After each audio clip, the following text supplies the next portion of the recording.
Sejam todos bem-vindos à Faculdade Netcom. Estamos na disciplina de Eletricidade e Eletromagnetismo. Eu sou Paulo Fernandes e hoje veremos uma revisão sobre o cálculo, ok? O operador del, gradiente e divergente.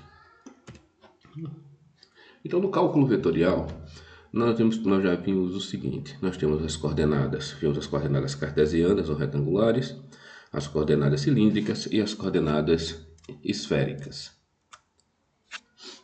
Então, o deslocamento, olhando essa imagem, nós vamos ver que o deslocamento diferencial dl de um determinado ponto, ele pode ser visto nessa ideia vetorial, certo? Como deslocamento em x, y e z de forma diferencial, então dx, um dy, um dz, que vai ser uma magnitude apontando para uma direção. Assim, a área diferencial vai ser dy, dz na direção x, dx, dz na direção y e dz, dy na direção z. Olhando simplesmente para a imagem, ok? E o volume? O volume total é dx, dy, dz. Veja, se nós formos tratar, por exemplo, lembrando da regra da mão direita, se eu for de dz para dy, eu vou ter dx, a normal dele seria na direção x, de dz dx a normal na direção y e dy dx a normal na direção z. Okay? Usando as coordenadas cilíndricas, nós teríamos que não seria mais x, y e z, agora nós estamos trabalhando com ρ, φ e z, então teríamos ρ, que é o raio do cilindro, φ, que é o ângulo que dá a rotação aqui do cilindro, o tamanho do cilindro, olhando de cima para baixo, o ângulo azimutal, e tem o z, que é a altura do cilindro, ok? Então, para dl, eu vou ter dρ, dρ a ρ, mais ρ dφ a φ, mais dz a z, ok? Aqui temos também o cilindro, ρ dφ dz na direção ρ, dρ dz na direção φ, ρ dφ dρ na direção z. E no volume, ρ dρ dφ dz. Se tudo for nas coordenadas esféricas, eu vou ter agora o meu θ, meu r, ok? Vou ter o r, que vai do ponto central da esfera até a borda, terei θ e φ. Assim, meu dl vai ser dr a r, r de θ a θ e r seno de θ dφ a φ. Se eu for tratar, vou ser o seguinte: se eu for de ρ dφ dz, eu vou ter a direção a ρ. Se eu for de dρ dz, terei a direção φ. E se eu for de dρ dφ, teria a direção z. Ok? No cálculo do volume, eu terei que o seguinte: meu r ao quadrado, meu dv vai ser r ao quadrado, seno de θ, dρ dr, dθ dφ. Isso nas coordenadas esféricas. Minha área diferencial normal, né? Vou ter por essa fórmula, ok? Então vamos ver o seguinte: que é uma integral de linha, integral de superfície, integral de volume. A integral de linha A escalar dl, tá bom? Eu tenho aqui o meu campo vetorial A. Imagine que eu tracei agora uma linha fechada, uma superfície fechada. E vou pegar essa linha, somente esse dl aqui, para entender esse campo agindo nesse pequeno dl. Veja que entre a linha e o dl eu tenho um ângulo θ. Então, essa integral de linha, a integral em L de A escalar dl, é a integral do componente tangencial de A ao longo da curva L. Então, vou pegar aqui o componente tangencial de A ao longo da curva L, terei um ângulo θ. Ok? Assim, dado o campo vetorial A e a curva L, ela é definida da seguinte forma: eu vou ser integral de A, se eu vou trabalhar aqui, ó, de A a B, nessa linha, esse aqui é o caminho de L, eu vou integrar de A a B, na norma de A, cosseno de θ dl. E essa será a integral de linha em A. Então, integral de linha em A, integral de linha em A de L, vai ser A escalar dl. Isso aqui é denominado de circulação de A, ok? Ela mede também o fluxo em que esse campo vetorial A passa sobre essa linha, ou desse pequeno componente de linha dl que eu estou, essa parte infinitesimal da linha que está sendo analisada. Depois nós vamos somar todas elas, que é o que faz a integral, vai unir todas essas partes para ter o valor total. Então ele vai chegar simplesmente a dizer que meu psi, o meu fluxo, nada mais é do que a integral de em S de A escalar ds. Ok? Esse aqui é o meu fluxo, ou a integral de linha em S de A escalar ds. Mas veja o seguinte, se eu estiver com isso aqui, um fluxo líquido, é claro, em S, da minha superfície, né? Lá eu estava numa linha, agora eu vou para uma superfície. Tratando de um volume, o fluxo líquido no volume da integral em V nada mais é do que o meu ρV dV, onde ρV não é a componente que eu tenho lá no meu campo, a componente do meu sistema de coordenadas. ρV vai ser a parte daquilo que eu estou analisando do campo vetorial, tá certo? A integral de escalar ρV sobre o volume V. Eu tenho a densidade volumétrica daquele campo vetorial, ok? Então, essa densidade de volume, ρV, vou integrar em V. O significado físico de uma integral de linha, de superfície ou de volume depende da natureza da quantidade física representada. No caso, em linha dl eu estou integrando apenas um pedaço da linha. Na superfície eu terei uma superfície, certo?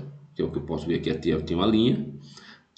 Na superfície eu tenho o eixo x, no caso se fosse o eixo x e y, z, eu teria x, y, e agora eu tenho essa integral em ρ, que é um volume. Eu tenho esse fluxo passando em cima do volume. Aqui eu tenho um fluxo passando em cima da superfície. Esse volume, aqui eu tenho uma densidade volumétrica ρV, ok? Então, o que é o operador nabla, ou operador del, como é chamado também? O operador del nada mais é do que a identificação de derivadas parciais. Em coordenadas cartesianas, eu terei que vai ser del x na direção ao x, ou seja, a derivada parcial na direção de x na direção x, a derivada parcial de y na direção y e a derivada parcial de z na direção z. Isso daqui será o meu operador. Esse operador diferencial também é conhecido como gradiente. Então, isso aqui é o gradiente. Então, veja bem, o gradiente de um escalar é escrito dessa forma, del v. Ok? O divergente de um vetor, então, se eu estou trabalhando com um vetor, vou fazer o quê? O divergente dele. O divergente é escrito dessa forma. Ele é identificado pelo produto escalar. O rotacional, também trabalhando com vetor, é feito pelo produto, tá bom? Tudo bem? Produto vetorial. E o laplaciano nada mais é do que o del ao quadrado de um escalar. Então, enquanto no gradiente no laplaciano eu trabalho com escalar, o divergente rotacional eu vou trabalhar com vetor. Ok? Então, para obter del em termos de ρ, φ e θ, basta fazer a substituição. Quem é ρ? ρ vai ser a raiz quadrada da soma de x e y. Eu estou saindo do plano cartesiano para o eixo cilíndrico, tá vendo? E a tangente, nós já vimos que a tangente de φ é y sobre x, ou φ vai ser a tangente menos 1, ou arco tangente de y sobre x. Assim, dρ dx é o cosseno de φ de del ρ menos seno de φ dividido por ρ de del φ. A mesma eu posso ver também ele em relação a φ, em relação a y, na direção y, e na direção z, ok? Isso aqui vai ser minha derivada parcial em direção x, minha derivada parcial em relação a y. Veja, se eu estiver em coordenadas cilíndricas, o meu gradiente vai ser quem? Eu vou ter a derivada parcial de ρ na direção ρ, eu vou ter 1 sobre ρ na derivada parcial em direção a φ, na direção φ, e a derivada parcial na direção de z, na direção z. Aqui tenho a relação do meu r da tangente de θ e tangente de φ nas coordenadas cilíndricas. Saindo das coordenadas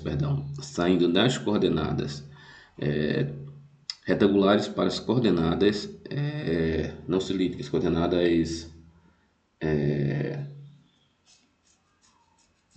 esféricas. Ok? Aqui está a relação da derivada parcial em relação a x, da derivada parcial em relação a y, da derivada parcial em relação a z. E aqui nós temos o gradiente nas coordenadas esféricas. A derivada parcial em relação a r, na direção r, a derivada 1 sobre r vezes a derivada parcial de θ na direção θ, e 1 sobre r seno de θ da derivada parcial de φ na direção φ. Ok? E aqui nós vamos ter as diversas representações do gradiente de um escalar, ok? Com magnitude e orientação e taxa máxima de variação v. Aqui nós temos o gradiente de v, aonde eu posso ver v1, certo? Em direção a v2, que v2 vai ser v1 mais o gradiente de v, e aqui eu tenho direção p, e aqui eu tenho o meu v3. Veja, fazendo dessa forma, meu gradiente de v em coordenadas retangulares ou cartesianas vai ser quem?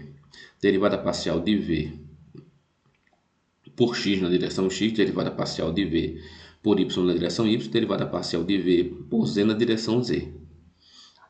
Substituído, nós temos dessa forma. Se eu for olhar no ponto G, que está aqui, certo? Eu terei o seguinte, que meu G vai ser a derivada parcial de v na direção, a derivada parcial de v em relação a x, na direção x, a derivada parcial de v em y na direção y, a derivada parcial de v em z na direção z. Ou seja, meu dv vai ser quem? Será g escalar dl, ou g cosseno de θ dl. Então, meu dv dl vai ser g cosseno de θ. Chegando nessa seguinte expressão para o gradiente. O gradiente de v é aquilo que nós já abordamos. Em coordenadas cilíndricas, nós temos que vai ser quem? A derivada parcial de v na direção r, a derivada parcial de v a derivada parcial de v em ρ na direção ρ, 1 sobre ρ, derivada parcial de v em φ na direção φ, mais a derivada parcial de v em z na direção z. Em coordenadas esféricas, a derivada parcial de v em r na direção r, a derivada parcial de v em θ na direção θ multiplicado por 1 sobre r, e 1 mais 1 sobre r seno de θ, a derivada parcial de v por φ na direção φ. E aqui nós temos as relações que envolvem o gradiente. Se eu tiver o gradiente do escalar de v mais u, eu tenho o gradiente de u mais o gradiente de v. Se eu tiver o gradiente de vu, vai ser u vezes o gradiente de u, v vezes o gradiente de u, mais u vezes o gradiente de v. Se eu tiver o gradiente do quociente, eu vou ter u gradiente de v menos v gradiente de u dividido por u ao quadrado. Isso aqui a gente lembra bem as derivadas parciais, a derivada que nós vimos, né? Derivada do quociente, derivada do produto. E se eu tiver derivada de v elevado a n, vai ser n, v n menos 1 elevado a n menos 1 vezes o gradiente de v. Lembrando que u e v são gradientes, representam escalares, e n é um número inteiro.